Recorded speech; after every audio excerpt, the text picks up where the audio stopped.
They had cut his liver. His pictures, his martyrdom films and all his related stuff are with us. The boys were going to school, carrying their books. One of them was my nephew, who was hit by a vehicle and his eye was injured, leaving him blind. These are my children, look at them, they were martyred together in one place. These are the pieces of clothes of their martyrs. The fragments of their clothes. The way the clothes are torn by bullets. There was a camp here in this place. They were doing things like this. They were using heavy weapons. They had the power. And nothing could stop them from us.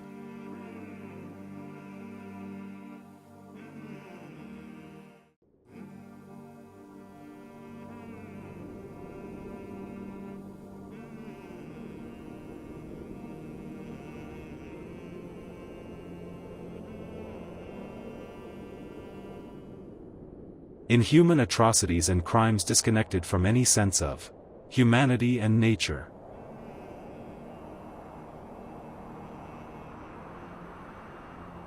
"20 years of occupation, a living, real example of war crimes, oppression, and horrifying brutality."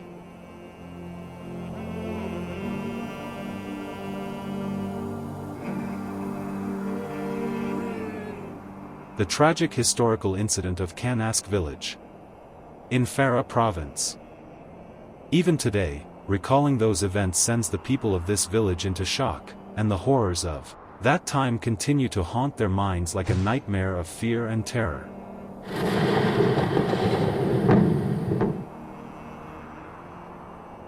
In this documentary, we present a first-hand account of the atrocities, oppression, brutality and savagery in the Bala Boluk district of Farah province by foreign occupiers.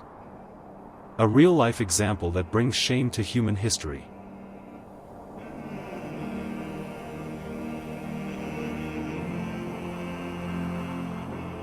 The village is located 25 kilometers away from the center of Farah province. Most of its residents are poor laborers and farmers, engaged in cultivating their land, or tending to livestock. This destroyed, fragmented piece of land is Kansak village, which, during the time of foreign occupation, was burned in the fire of war for years, enduring constant bombings, raids, and assaults. In this mud brick village, the stories of oppression and brutality are reflected in the faces of every villager, and their suffering is visibly apparent in their tear-filled eyes from afar. During the 20 years of occupation, in this village, every day was marked by air and ground operations, along with raids, as bombs rained down relentlessly. We have 12 martyrs from our family, specifically martyred by the Americans. 2 of my own sons have been martyred. Our other brothers have been martyred, my cousins have been martyred. My father's cousins have been martyred. Altogether, we have 12 martyrs from our family. They also have martyrs' sons, and they have daughters too. Their widows are also there. Every time we see them, it feels like a dark night before our eyes.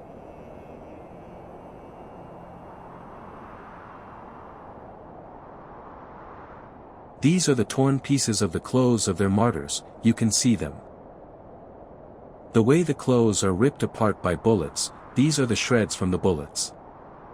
These are the sleeves of their martyrs' clothes. These bloodstains are from their flesh, we have gathered them all. The oppression has become overwhelming. Many martyrs have been made here. 250 households have martyrs. Many people have been oppressed here. The whole country has been bombed. You can see, as you pass by this area or the road, it becomes clear how many homes have been destroyed here. 2 of my brothers have been martyred. Tons of bombs reduced this village to rubble.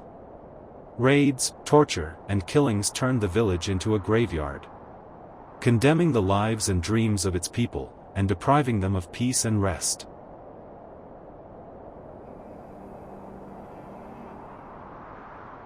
The people of the Kansak region were robbed of their happiness and well-being. Eid festivals and other joys were transformed into mourning and sorrow.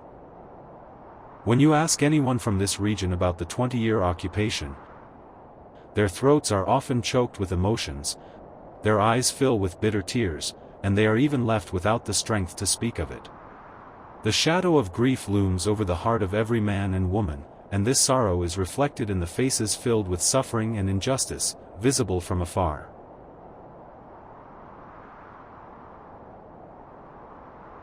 In this way, 2 of my brothers were martyred. They were newly arrived, fresh and young, meaning they were just starting out in life. They were new to the work. Tanks came, they martyred them, and we were also struck with sticks and knives. The promise they gave us was not fulfilled, meaning when the tanks came, they martyred them. And we also had to fight back. Our promise of death was not completed. When they attacked us, we were all very tired and scattered, became refugees, and went to Iran because of this. According to the people of this region, the airstrikes by foreign forces grew stronger day by day. They say that in this village, between 200 to 250 innocent elderly men, women, and even newborn babies were mercilessly martyred, with no compassion shown, as they were martyred in a cruel and unjust manner. A lot of oppression has taken place in our province, in our district.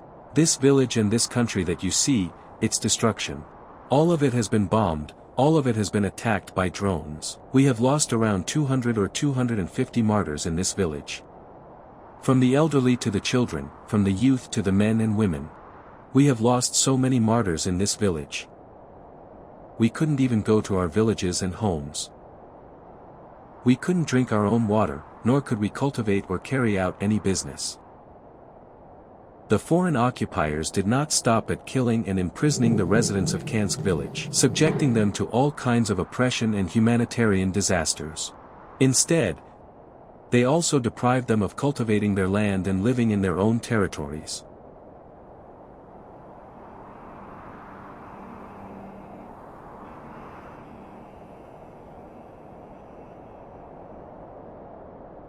The residents of these areas say that they could not leave their homes, as they were repeatedly bombarded with airstrikes. They were even unable to take their seriously injured and sick individuals to the central hospital for treatment. These patients would, out of desperation, die right before their eyes, which was unbearable for any Muslim. There have been so many bombings here. Raids were carried out, and almost hundreds of people, all civilians, have been martyred. It was a very difficult situation.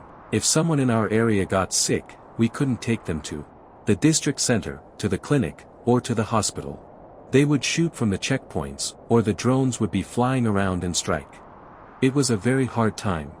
Sometimes, someone would have a minor wound and would die from bleeding, because we couldn't take them out of the area, either due to ongoing fighting or airstrikes. If someone left the house, they would be shot in the head and was martyred right on the spot, regardless of whether it was a helpless woman, an elderly man, or a child. Many families in this area, from the elders to even the innocent newborn babies, have been martyred.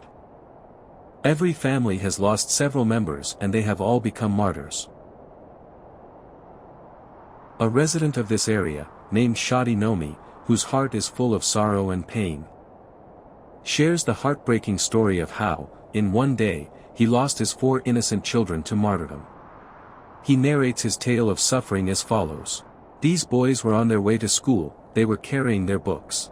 One of them is my nephew, his legs were amputated, and he lost an eye, and these 3 children of mine, look, they were all martyred together. This one is named Ghaffar, he was around 10 or 11 years old. This one is Shir Aga, he was 7 years old. This one is Hamid, he must have been around 13. And this son of mine was killed by an airstrike. He was around 19 or 20. That I don't think such oppression has been done anywhere else in all of Afghanistan. Sometimes my wife gets very worried at home that I tell her, don't worry. This has happened all across Afghanistan. Let me show you this house. It was hit by mortars. This very house. I said to myself, we have no other option. This is our life now. We couldn't even eat bread at home. They shot at our cooler. There are bullet holes in the house, in the cooler, and even in the dome. A drone hovered here for 3 hours. It got stuck in the cooler inside the house, then it dropped. It was lifted from the ground and got stuck in the bricks.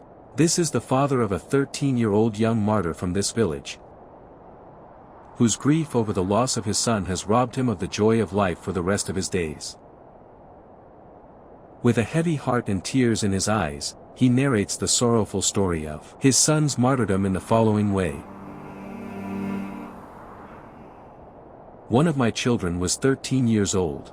He might have been 13 or 14 years old. In 3 years, he memorized the Quran.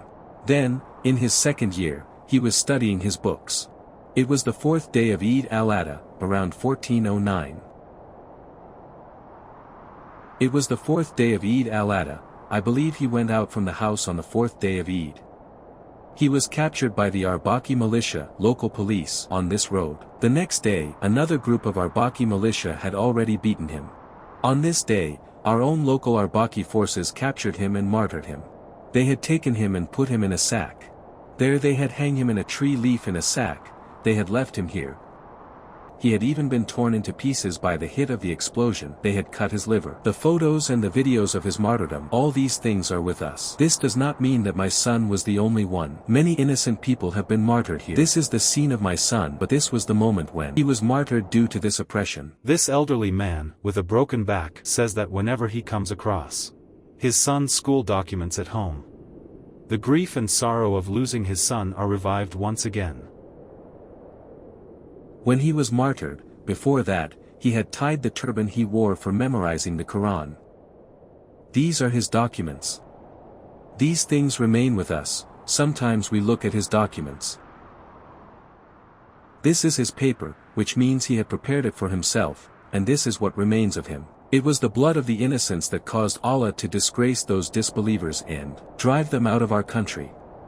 The people of Kansak village in the Bala Boluk district of Farah province, who had experienced intense bombings and airstrikes for a short period, finally found some peace. This allowed them an opportunity to resume farming and work.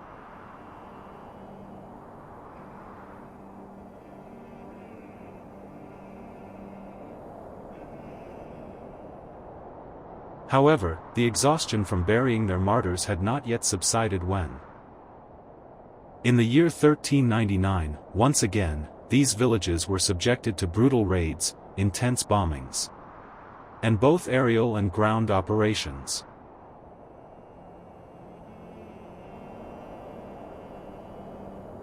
In that year, many people, including women, men, elderly individuals, youth, and even newborn babies were martyred. Many mothers were left grieving. The village imam grew exhausted from performing the funeral rites, and even the carpenter became tired from making coffins. The Kansak cemetery, which had once been a small burial ground, became the largest in the village and extended to the outskirts of the town. In this house, 11 people were martyred in the bombing. They were martyred in this house, under this dome. A lot of atrocities occurred, bombings took place, houses were destroyed, and martyrs were found. My nephew was also martyred in it. The mortar came here and exploded behind me, so God rescued me. My daughter was martyred in this bombing. In another house, my nephews were injured, and my brother was martyred. In this country, we endured a lot of atrocities. We couldn't work or do business. The oppression became too much for us, and eventually, we had to flee. We left our country. Now, we have come back in the time of Islamic Emirate. These raids, bombings, atrocities, and horrors gradually intensified day by day, stretching over the course of years. The people of this area were eventually forced to abandon their homes, villages, and lands. These hardships, injustices, and atrocities eventually broke the patience of the people in this area. Finally, the spirit of jihad for the sake of Allah awakened within them. Groups of righteous young men, armed with pure faith and unwavering determination, organized and joined the sacred ranks of jihad. The youth of this region, each one of them, aligned themselves with the Islamic Emirates movement over the course of 20 years, supporting and contributing to it. Not only did they fight for the freedom of their own land, but they also played a significant role in resisting the occupiers in other areas, working towards the country's independence, and actualizing the rightful jihad of the Islamic Emirate through their actions. Alhamdulillah, with the end of the occupation and the restoration of the country's independence, all the residents of this region, who had been deprived of their homes, lands, and areas for many years, finally returned to their homes. the people of Kansak, with the victory of the Islamic Emirate and the establishment of nationwide peace, returned to their areas. They began rebuilding their destroyed homes. At present, under the shadow of the Islamic Emirate, they are living in an atmosphere of independence and security, filled with Islamic brotherhood and solidarity. At present, the people of the Kansak region in Farah province are content with the complete and comprehensive security they now enjoy. They offer thankful prostrations to Almighty Allah for this great divine blessing. Alongside their normal lives, the people of this region are now fully committed to the progress and prosperity of Afghanistan. They are working hard so that their children, equipped with both religious and modern education, can contribute to a brighter future, playing a significant role in the development and progress of their country.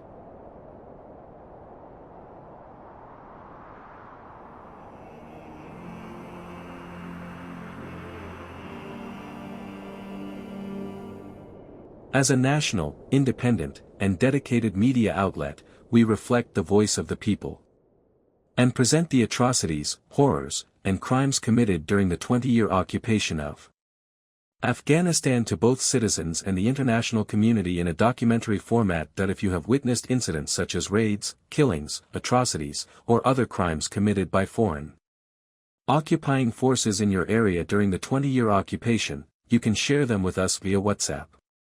We will document these accounts in English and Arabic, in addition to our national languages, and prioritize them for broadcast on national television.